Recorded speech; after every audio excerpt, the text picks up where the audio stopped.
Update po tayo mga kabombo. Mula po dyan sa may sandatahang lakas ng Pilipinas, ang Armed Forces of the Philippines meron pong panawagan sa mga magulang, mga kaguruan at mga paralan at legal o mga community leaders hinggil huyan sa pagprotekta ng mga kabataan matapos ang naging paglikas ng isa pong aktivista, isang film activist dun po sa may bahagi ng Mindoro. May update dyan si Bombo Bea Pediza. Nanawagan ng Armed Forces of the Philippines sa mga magulang, guro, mga paaralan at maging sa mga community leaders na gawin ang kanilang mga bahagi sa komunidad upang maprotektahan ang mga kabataan matapos na malikas sa isang 24 anyos na US-based Filipino-American activist na si Chantal Anicoche sa kuta ng mga rebelde sa Mindoro nitong Enero 8. Ayon kay Armed Forces of the Philippines spokesperson, Colonel Francel Margaret Padilla, layo nito na maiwasan na mga ganitong klase ng pangyayari na siyang umiikot sa mga kabataan at maprotektahan sila mula sa ganitong klase ng mga panlilinlang. Nakikita naman din anya ng publiko ang mga implikasyon nito sa bansa at sa mga komunidad, kaya naman panghihikayat ng sandatahang lakas, aksyonan at makibahagi para sa pagprotekta sa mga nakababatang mamamayan ng bansa. We therefore call on the parents, no, itong mga teachers din, and academic institutions, no, and of course yung mga community leaders, no, to also take an active role in safeguarding our young people.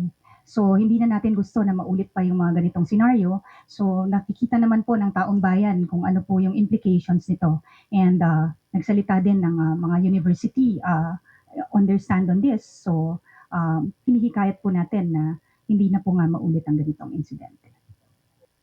Muli namang nanawagan at hinikayat ng sandatahang lakas ng Pilipinas ang mga grupo ng kabataan, karapatan at migrante hinggil sa kung bakit nasa Mindoro si Anicoche at bigyang sagot anya ang mga katanungang ipinupukol ng taong bayan. Ani pa ni Padilla, sa kabila ng issue na ito ay magpapatuloy na magsagawa ng kanilang mga operasyon para sa kapayapaan at kaayusan ang buong hanay ng militar upang masiguro na hindi na muling mangyayari pa ang mga ganitong kaganapan. Yun nga po ang panawagan natin, no, sa mga party list na ito, yung kabataan, ang migrante, no, at karapatan, no, for them to explain to the public. So ito nga po, may mga katanungan ng ating sambayan ng Pilipino.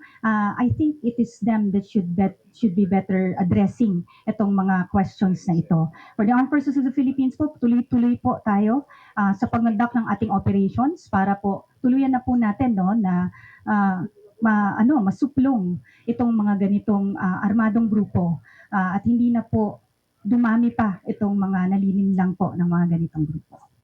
Samantala sa iba pang mga balita, Bombo Genesis, nakatakda namang dalhin ngayon ng mga otoridad ang business tycoon na si Charlie Atong Ang sa Philippine National Police Criminal Investigation and Detection Group matapos na inanunsyo ni Acting Philippine National Police Chief, Police Lieutenant General Jose Melencio Nartates Jr. na inilabas at ihahain na ngayong araw ang warrant of arrest laban sa naturang businessman. Ito ay hinggil pa rin sa naging pagkakasangkot nito sa kaso ng mga nawawalang sabungero. Nakatakdang harapin ngayon ni ang mga kasong kidnapping with homicide at illegal detention kung saan ito ay mga kasong walang piyansa o non-bailable. Sa ngayon ay nakaantabay na ang CIDG para sa kahit anumang development hinggil dito at para na rin sa implementasyon ng warrant of arrest. Samantala kabilang naman dito ang ilan pang mga sangkot na pulis na siyang hinihikayat na rin ng pulisya na sumuko sa CIDG. Kasama na dito sila Ryan J. Orapa at ilan pang mga kilalang pulis. Ang development naman na ito ay inaasahang magiging isang malaking breakthrough para sa kaso ng mga nawawalang sabungero para sa hustisya at kasagutan na matagal nang inaasam ng kanilang mga pamilya.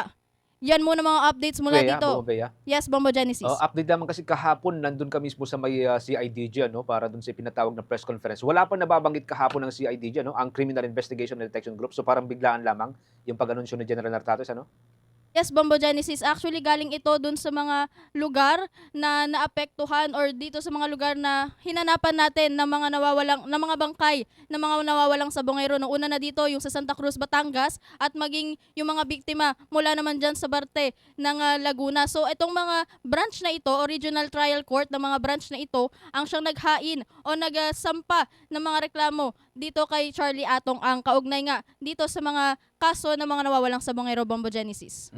Not to preempt yung pagsisilbi ng warrant of arrest, Bombo Bea, kasi sabi rin ng hepe ng pambansang pulisya kanina, hindi mo nasasabihin kung nasaan. Pero yung last ba na pinaniwala ang pinagtataguan ni Atong Ang, somewhere pa rin dito sa may part ng Central Luzon, NCR at Calabarzon, Yes, Kaya Bombo nagkakamali. Genesis. Pero sa ngayon, ayon na rin sa pamunuan ng Philippine National Police, ay hindi rin muna nila sasabihin kung ano yung mga identified locations nito ni Charlie Atong Ang para na rin sa pagsisilbi nitong maayos sa pagsisilbi o implementasyon ng warrant of arrest para na rin hindi nila inaasahan na baka tumakbo o magkaroon ng ganitong mga breakthrough o sitwasyon, ay inaasahan naman na magiging handa itong pulisya sa kahit anumang development o aksyon nito ni Charlie Atong Ang hinggil nga dito pa rin sa paghahain o implementasyon ng warrant of arrest laban sa kanya. Bombo Oh. Genesis.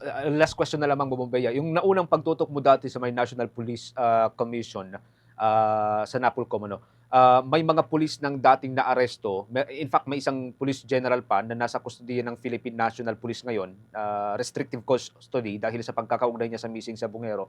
So itong mga to, wala namang nababanggit ang pambansang pulisya, walang nababanggit sila na posibleng pagharang doon sa pagsisilbi ng warrant of arrest. Walang ganitong mga kwento dati before itong paglabas ng warrant of arrest ni Atong Ang. Genesis, no, wala namang ganitong mga ulat na pagharang para doon nga sa ibang sangkot na pulisya dito sa mga kasong ito, no, dahil nga ayon na din sa NAPOLCOM at maging sa pagtitiyak rin ng Philippine National Police, i-implementa nila itong mga warrant of arrest kahit man ito ay mga opisyal o kapwa nila mga pulis. Bombo Genesis. Okay, sige, maraming salamat. Ingat ka dyan, Bombeya. Ayan muna mga updates mula dito sa Quezon City. Ito si Bombo Bea Peniza and this is Bombo Radio Philippines, the #1 and most trusted source of news and information. Basta Radio, Bombo! For the most trusted source of news and information, visit our website at www.bomboradio.com. Follow us on Bombo Radio mobile app, Facebook, YouTube, TikTok, and X, formerly Twitter. Like, share, and stay connected. Anytime, anywhere.